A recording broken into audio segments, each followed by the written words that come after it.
Assalamualaikum warahmatullahi wabarakatuh. Puji syukur kita panjatkan kehadirat Allah Subhanahu wa taala yang telah memberikan rahmat dan hidayahnya sehingga saya dapat menyelesaikan tugas presentasi ini dengan baik. Perkenalkan, nama saya Royhan Zakhwar Rafadhani dari kelas MB 4904. Pada kesempatan ini saya akan membahas studi kasus berjudul Dilema Sang Arsitek Muda berdasarkan perspektif ajaran Islam. Jadi penjelasan singkat tentang kasusnya. Dalam studi kasus ini diceritakan ada seseorang arsitek muda yang bernama Farhan. Farhan ini sedang mengalami yang namanya krisis identitas. Meskipun sukses secara karir, ia merasa hampa dan mulai mencari makna hidup melalui pendekatan spiritual. Farhan kemudian kembali kepada nilai-nilai agama Islam, seperti meningkatkan ibadah dan memperdalam pemahamannya tentang apa itu kehidupan gitu. Namun, ia menghadapi dua dilema utama. Yang pertama, ia diminta untuk merancang bangunan yang diragukan secara etika agama. Konflik antara staf terkait penggunaan ruang ibadah. Nah, sekarang kita masuk ke identifikasi masalahnya gitu. Berdasarkan kasus tersebut terdapat beberapa masalah utama. Pertama, krisis identitas dan kekosongan spiritual dalam hidup modern gitu. Yang kedua, dilema etika profesi dalam Islam terkait pekerjaan yang meragukan. Lalu yang ketiga, konflik toleransi antara individu dengan perbedaan keyakinan dalam lingkungan kerja gitu.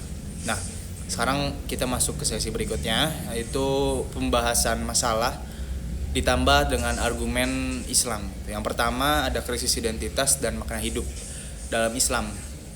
Tujuan hidup manusia sudah jelas, yaitu untuk beribadah kepada Allah Subhanahu wa taala. Sebagaimana dalam Al-Qur'an disebutkan bahwa manusia itu diciptakan untuk beribadah kepadanya.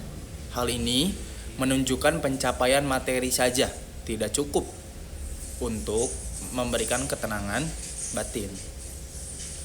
Lalu kasus Farhan ini sangat menunjukkan bahwa tanpa spiritualitas manusia akan mengalami kekosongan hidup. Lalu yang kedua itu ada etika profesi dalam Islam.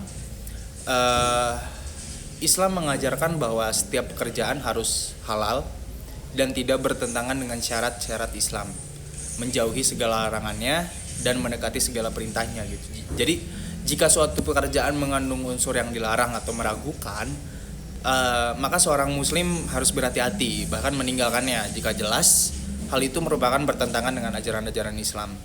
Langkah Farhan yang mencari referensi dari Al-Quran, hadis, dan pendapat ulama sudah tepat karena menunjukkan sikap profesional sekaligus taat agama. Lalu yang ketiga ada toleransi dan konflik di tempat kerja gitu. Islam mengajarkan toleransi antar umat beragama, namun tetap menjaga prinsip keimanan. Dalam kasus ini Farhan harus bersikap adil, bersikap bijak, dan juga tidak lupa harus menghargai perbedaan tanpa mengorbankan nilai-nilai Islam. Sikap yang bisa diambil dalam musyawarah, saling menghormati dan mencari solusi yang tidak merugikan pihak manapun, itu merupakan salah satu